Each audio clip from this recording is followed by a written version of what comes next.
with this, the public No, I'm not asking you, sir. I really want to hear what Marvin has to say. Okay, public squares related to civil society. These are all voluntary associations of human beings that are not directly related to the running of the state.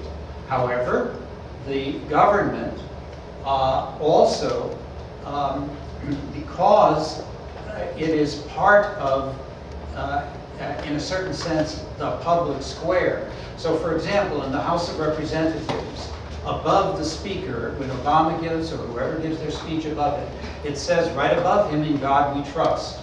You wouldn't know that because the camera no longer ever goes up to show that. So that would also be the public square. So, for example, a generic notion like that would not be the establishment of a particular religion, and therefore would be legitimately part of the public square. So schools are part of the public square? Yes. Okay, so it's okay to pray in schools? Yes, would be. Okay to teach religion in schools? Yes, I think Jesus' name can be mentioned in the schools, along with, biological reproduction, which we've gotten into extreme detail about. Can't seem to talk about Jesus. Okay, I just wanted that clarification. My understanding of the Establishment Clause is that there's no state, that there's no state religion, right? So what is it that you're actually, when you look at, I have no problem with people in America coming here. We came here searching for religious freedom. We practice it in a multitudinous way, and I'm all for that. The whole idea of the Establishment Clause is to keep it separate, mainly to protect the freedom of not the state, not the church from the state, but the state from the church. And so that's really the core of the Establishment Clause, so that the government doesn't actually say that we're going to have one religion here, and this is the religion. We're not the Christian faith. Okay, so I'm going to jump back on format here. Without order, we will all die. Questions, 2 minutes, this gentleman. I just want to help you with the description of the public square. Just think about 9/11 around the towers. What happened after the towers fell? That's the public square of America, right there. Everybody came together with a common religion and prayed God for the safety of our people. I disagree with that, sir. I mean, I think there were plenty of Muslim Americans that were killed in 9/11. There were plenty of Muslim American firemen that helped, try to rescue people there. So, I don't get that. But nobody is saying that there's one. Kidding me? Well, I just wanted to make a general point. This is important to kind of, I think, let sink into us. What is the point of having a republic? I mean, is it to achieve material prosperity? I mean, is that really the point? Why did the founders want to have a free republic? What is the point of freedom anyway?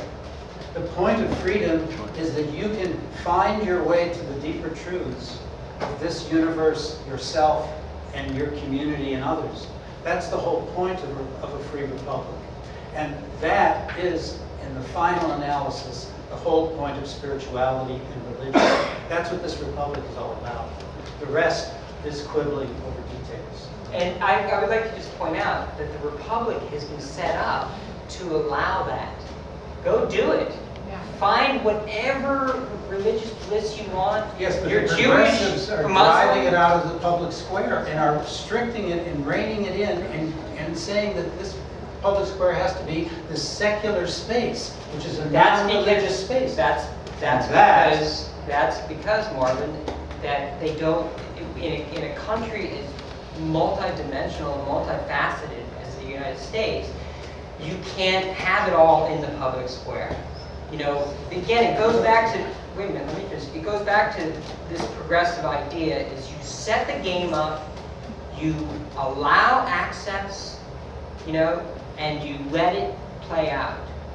You know, so, and that's true for religion in doing whatever it is that you want to do. That's the freedom that America affords. Okay, we have a general question.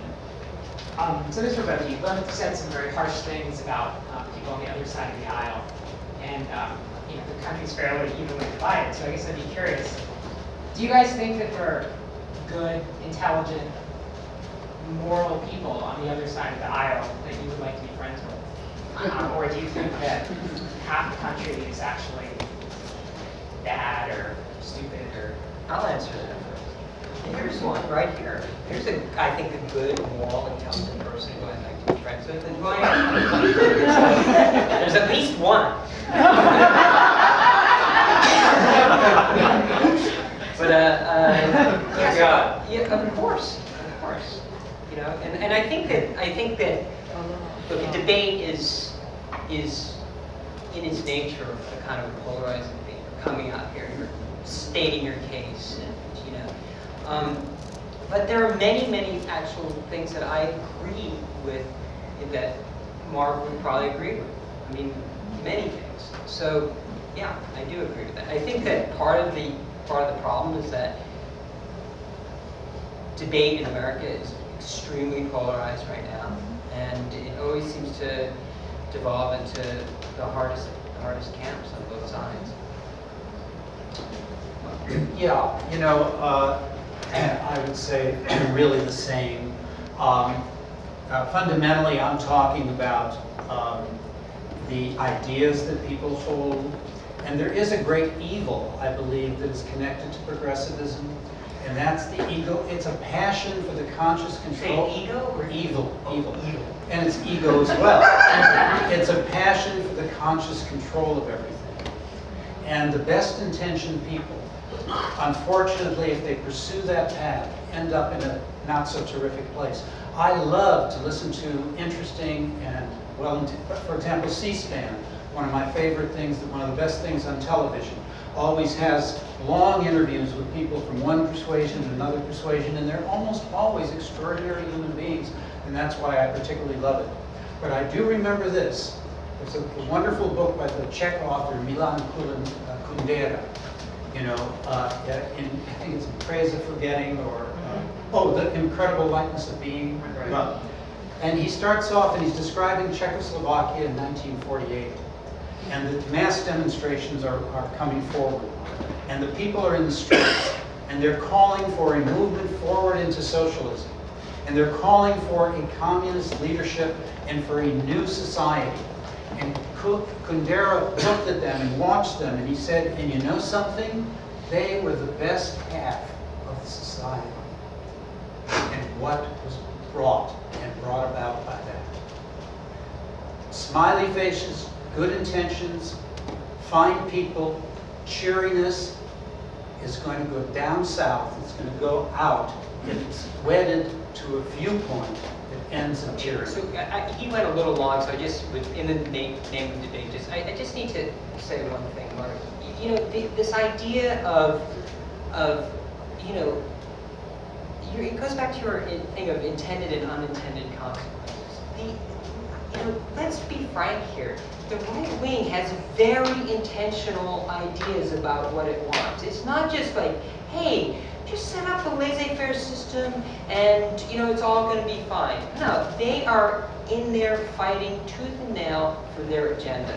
You know, and so it's not the idea that, like, progressives are sitting here social engineering and we're going to, like, you know, we're going to end up somehow from that point being totalitarians. You know, that's not just what's going on. You know, the right wing has its agenda and is moving towards it. And I'll give you one example. They're all for the Citizen United's case that just got passed in the Supreme Court. And, you know, the right wing of the Supreme Court passed a bill this last year, you might have heard of it, Citizens United, where they allow unlimited amounts of corporate donations made to federal people seeking federal office. So that's a very specific thing which is going to allow both parties to intentionally move the levers of political power. And this is something has been essentially outlawed. It was a felony until this case passed this year. So in 2007, Teddy Roosevelt passed something called the Tillman Act, which outlawed it. And in 1947, Taft-Hartley outlawed it so that unions couldn't give direct money to political races. Now it's open season. So stop. Really, you have to stop saying that, like, oh well, we're just here for laissez-faire, and we're not trying to pursue an agenda or anything like that. Not like those evil progressives. Right-wingers are pursuing an agenda. Progressives are pursuing an agenda. They are at cross purposes to each other. Let's just be honest about that.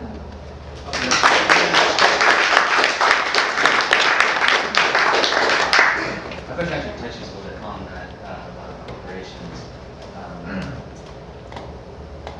With the building, you kind of got halfway there. Were you Hold the asking? mic closer. Oh, sorry. I guess Marvin, I'll start with you, but it's fully for both.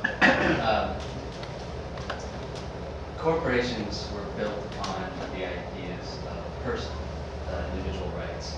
We kind of took about the side. From that, we brought in modern, how corporations now have the right, they have billions of dollars to every person, they can spend billions of dollars, but they're not. Since corporations were created, we've gotten rid of slavery. Created what? We've adopted the idea that one person can own another. So how can corporations, based upon the individuality and freedoms, how can corporations own another corporation? Just sort of that moral philosophic Interesting question. I like it because it's kind of philosophical. I just want to relate that to what you said, Arthur, and to that question. The question of what modern conservatism is about and how it is distinguished from progressivism. One of the things to understand about modern conservatism, it is the guardian of classical liberalism. The classical liberals have all kind of left out the windows and the doors. What is classical liberalism? It is the idea of the protection of the individual against the encroachment of the state. That's the essence of classical liberalism.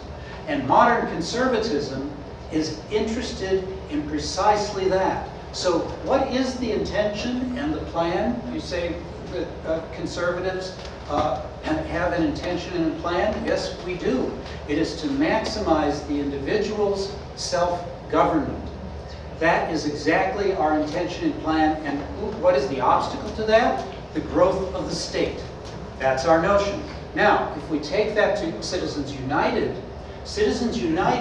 and the ruling was a brilliant ruling by the court. I fully support that ruling because that ruling was about the freedom of speech.